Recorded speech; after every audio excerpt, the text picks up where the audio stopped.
Good evening and welcome to BJC Mitzvah Day number 210, part 2, using Sefer HaChinuch. Mitzvah Day keeps us on its way. Happy Hanukkah! First night of Hanukkah. Okay, we're continuing with the prohibition of bestiality for a man, because there's also a mitzvah bestiality for women. Among the laws of the mitzvah is that which our sages of blessed memory explained, based on the Rambam, Maimonides, that concerning this prohibition, there is no difference whether the animal is mature or young, as it is stated, with any animal, which means that even an animal on the day of its birth is included in this prohibition. He then says, although the human act of cohabitation has no legal significance below a certain age, 9 years old for males and 3 years old for females, there is no corresponding rules for animals. Thus, if a person who has reached the age at which he is subject to liability engages in bestiality with even a 1-day-old animal, he is liable for transgressing this mitzvah prohibition. The scriptural exposition that Chinuch provides for this law is from the Rambam. Okay, so moving along. Chinuch defines which acts are included in this prohibition. There is no difference whether a person copulates with an animal in the natural manner or in the unnatural manner. Just understand what that means.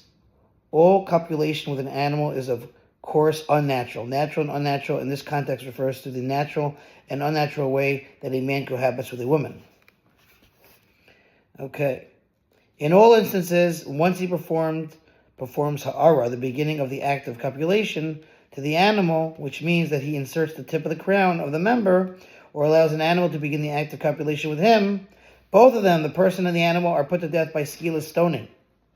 Provided the person is an adult, that is, he has reached the age that is subject to punishment over the age of 13, and that he sinned intentionally. But if he sinned unintentionally, not only is the person not put to death, but even the animal is not subject to skila. There's a lot here, by the way, in the footnotes.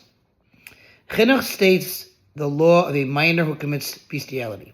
If the sinner is 9 years old in 1 day or older, the animal is subject to skila on his account, but the sinner is exempt from punishment, and this law applies for any such sin that he commits until he has reached the age that is subject to punishment at that time of his transgression.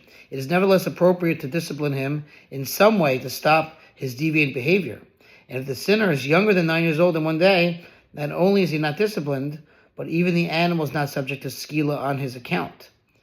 And as for the mitzvah's remaining laws, says the author, I will, with Hashem's help, write where they are found in the Gemara at the end of this parsha, Mitzvah 211. This prohibition applies in every location and all times. One who violates this mitzvah prohibition intentionally, and there are witnesses to his transgression, and he received prior warning, is subject to skila, stoning, as we just stated above. And if there are no witnesses to his transgression, he's liable to chorus excision. We talked many times what that means. If he transgressed unintentionally, he is obligated to bring a fixed chatas offering in the times of the Beis Hamikdash. And we finish with this mitzvah. We are moving on to the prohibition of bestiality for women tomorrow. Thank you for listening to Sponsor Feature Mitzvah 36-100 for gold.